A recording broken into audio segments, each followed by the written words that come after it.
안녕하세요, 동쌤입니다. 오늘은 친구들과 사이좋게 지내는 법에 대해서 말씀드릴 거예요. 사실 뭐 사이좋게 지내는 법은 굉장히 많죠. 이렇게 뭐 아이들끼리 서로 뭐 가진 거 준비물 빌려주거나 아니면 뭐 끝나고 같이 떡볶이 사 먹거나 집에 놀러 오거나 뭐 이런 여러 가지 방법들이 많은데요. 아이가 학교에 와서 어떻게 하면 좋을지에 대해서 오늘은 말씀을 드릴 거예요. 사실 근데 부모님들이 학교에 직접 오실 수는 없기 때문에 집에서 미리미리 좀 생활 습관이라든가 말을 제가 어떻게 하면 좋은지를 한번 말씀을 드릴 거예요. 자, 우선 첫 번째, 아이들이 그 말투가 굉장히 중요합니다. 아이들 같은 경우에 보통 이제 좀 아직 발달 단계상 자기 중심적인 성향이 많아요. 그렇기 때문에 자기가 가진 걸 친구들한테 나누어 주는 게 사실 쉽지 않아요. 사실 어른인 저희도 가진 걸 나눠주기 쉽지 않은데 아이들을 보면 더 발달 단계상 더 심할 수밖에 없는데요. 아이들 같은 경우에는 일단 자기가 가진 걸 친구에게 빌려줄 수 있는 그런 너그러운 마음을 일단 길러주시는 게 가장 중요합니다. 왜냐면 이렇게 아이들 같은 경우에는 일단 금 긋고 못 넘어오게 하시는 거 아시죠? 이제 그런 걸 하는 아이들이 많은데 사실 뭐 약간 진짜로 반 재미로 하는 아이들도 있는데 실제로 정말 그게 싫어서 그런 친구들도 있어요. 그래서 집에서 부모님들과 함께 아이의 장난감, 부모님의 물건을 서로서로 이렇게 서로 자연스럽게 빌리고 주고받는 게 자연스러워질 수 있도록 좀 노력을 해주시면 좋아요. 아이들이 특히 장난감 같은 거에 대한 소유욕이 굉장히 큰 아이들이 있어요. 근데 그거를 누구랑, 즉 친구나 다른 뭐 예를 들어 사촌들을 보통 많이 만나잖아요. 사촌이든 할머니든 할아버지든 부모님이든 같이 나누어 놀 때의 기쁨을 좀 많이 알게 해주시는 게 아이가 학교 생활에 잘 적응하고 친구들과 사이좋게 지내는데 큰 도움이 됩니다. 그리고 첫 번째, 제가 말씀드렸던 것처럼 자기가 가진 걸 친구들과 함께 공유하는 연습을 하는 게 중요하고요. 두 번째는 아이들의 말투가 중요합니다. 일단 아이들 같은 경우에는 부모님의 말투를 정말 99.9% 똑같이 담습니다. 실제로 아이들 같은 경우에는 좀 이게 그 매스미디어 같은 그런 대중매체에 많이 노출된 아이들 혹은 부모님 혹은 할머니 할아버지들 이렇게 말투가 정말 그대로 나오거든요. 그래서 아이들은 TV에 본 말투를 정말 그대로 따라하고요. 부모님이 하는 말투 행동을 정말 그대로 따라합니다. 그래서 아이들 같은 경우에 정말 깜짝 놀랄 때가 많으실 거예요.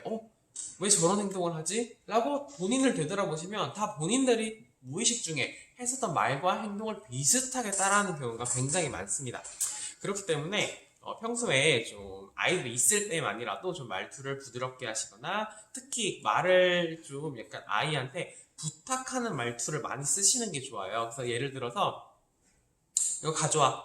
너 이거 뭐 했어? 라는 말투보다는 이거 한번 확인해 볼까요? 까요까지는 힘들시더라도 이거 한번 확인해 볼까? 이건 어땠어? 저건 어땠어? 와 같이 질문과 대답 형식으로 좀 접근하시는 게 좋아요. 물론 아이가 잘못해서 혼낼 때는 별개의 상황이고요. 아이와 일반적인 대화를 할 때는 조금 청유형 문장, 뭐 해줄래? 이런 식의 문장을 많이 써주는 게 좋습니다. 왜냐면 아이들이 이제 명령형 말투를 자주 들은 아이들은 실제로 친구들한테 명령형 말투를 정말 많이 써요. 근데 명령형 말투가 뭐 나쁘진 않은데 이제 명령형 말투를 쓰는 아이들의 그 명령형 말투를 정말 듣기 힘들어하는 아이들이 있으면 또 갈등이 생길 수도 있기 때문에 가급적 청유형 문장을 쓰는 연습을 좀 부모님이랑 아이가 함께 해주시면 좋을 것 같고요. 그 다음에 또 한 가지 말씀드릴 거는 이제 아이들이 규칙을 정말 엄격하게 지키셔야 돼요. 이런 특히 아이들, 특히 저학년, 뭐 고학년, 중학년 다 똑같습니다. 1학년부터 6학년, 이건 뭐 어른들도 똑같은데요. 같이 놀 때 규칙을 잘 안 지키는 아이들이 종종 있어요. 근데 아이들 같은 경우에 그 규칙을 안 지키는 거에서 엄청난 갈등이 발생합니다. 그렇기 때문에 아이들 집에서 뭐 보드게임을 하건 함께 하는 시간이 있던 간에 규칙은 정말 엄격하게 지키셔야 돼요. 물론 조금의 유도를 발휘하셔서 조금의 그런 이게 유연성을 주실 수는 있지만 크게 막 규칙을 안 지켜서 막 으악 하는데 그걸 들어주시고 이러시면 약간 그게 좀 학교에 와서 비슷한 행동을 할 수도 있어요. 그렇기 때문에 엄격하게 예를 들어 윷놀이를 하시거나 보드게임 뭐 등등 아니면 게임을 하실 수도 있어요. 근데 규칙은 엄격하게 지키게 꼭 해주셔야 됩니다. 왜냐면 이렇게 규칙을 엄격하게 지키는 훈련이 된 아이들이 친구 관계뿐만 아니라 학급에서 생기는, 학교에서 생기는 규칙을 잘 지켜요. 사실 뭐 규칙을 뭐 그렇게까지 잘 지킬 필요가 없다라고 생각하시는 부모님들도 계시지만 어쨌든 사회생활이기 때문에 기본적인 규칙은 지켜줘야 사실 서로가 좀 수월하게 관계가 유지가 될 수 있어요, 아이들끼리. 왜냐면 일단 규칙을 하는데, 놀이를 하는데 한 명이 규칙을 계속 안 지킵니다. 그러면 많이 경험을 하셨겠지만 정말 기분이 안 좋습니다. 그래서 보면 아이들끼리 싸워서 오는, 다퉈서 오는 경우를 보면 대부분 규칙을 안 지키고 자기가 생각한 자기 나름의 규칙을 만드는 아이들이 있어요. 근데 그런 경우는 아이들 간의 갈등이 원인이 되기 때문에 가급적이면 엄격한 규칙을 꼭 지켜주시기 바랍니다. 자, 좀 세 가지 말씀드렸는데요. 일반적으로 한 가지만 더 제가 또 꿀팁을 드리자면, 아이가 학교에 왔다 갔다 할 때 사이좋게 지내는 법을 말씀드렸잖아요. 이때 가장 중요한 건 뭐냐면, 아이가 친구 이름 있잖아요. 아이의 친한 친구 이름, 아이가 몇 반, 몇 번인지 사실 헷갈려요. 근데 아이가 몇 학년, 몇 반, 몇 번인지랑 친한 친구 이름들은 꼭 알고 계시면 좋은 게, 이걸 알고 계셔야 나중에 질문을 할 때 누구랑 뭐 했어? 누구랑 뭐 했어? 라고 접근을 하시면 아이가 좀 더 부모님과의 소통을 원활하게 할 수 있거든요. 그렇기 때문에 친한 친구 이름 혹은 같은 반 친구 이름, 아니면 같은 반 친구인데 안 친한데 부모님들끼리는 친할 수도 있잖아요.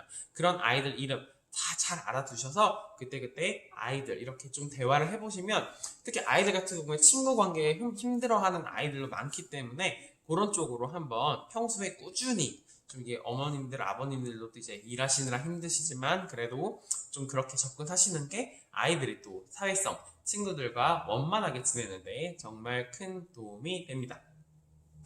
이거는 하나의 그냥 추가적인 의견인데요.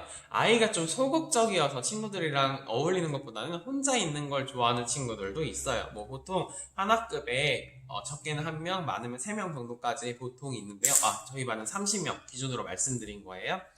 근데 이런 아이들은 사실 이렇게 막 어떻게든 이렇게 좀 같이 친하게 지내려고 해도 혼자 지내는 시간이 더 편한 친구들이 있긴 해요. 사실 되게 걱정이 되실 텐데, 학교에서는 아이들이 모든 활동을 최대한 많이 하게끔 해서 발표의 적극성이나 아니면 친구들과의 그런 대화를 많이 유도하고 있는데요. 부모님들께서는 이제 그런 아이들이 혹시나 지나치게 친구 관계에 소극적이다 하시면 부모님이 조금 더 친구들과의 이제 자리를 마련해 준다거나, 아니면 친구와 어떤 대화를 했는지, 아니면 좀 자신감이 부족할 수도 있어요. 그렇기 때문에 자신감을 길러주려면 집에서 뭐 책도 많이 읽어보고 소리내어 읽어보고 부모님 앞에서 뭐 발표도 해보는 이런 여러 가지 자신감 과정 겪으면 큰 도움이 되실 수 있습니다.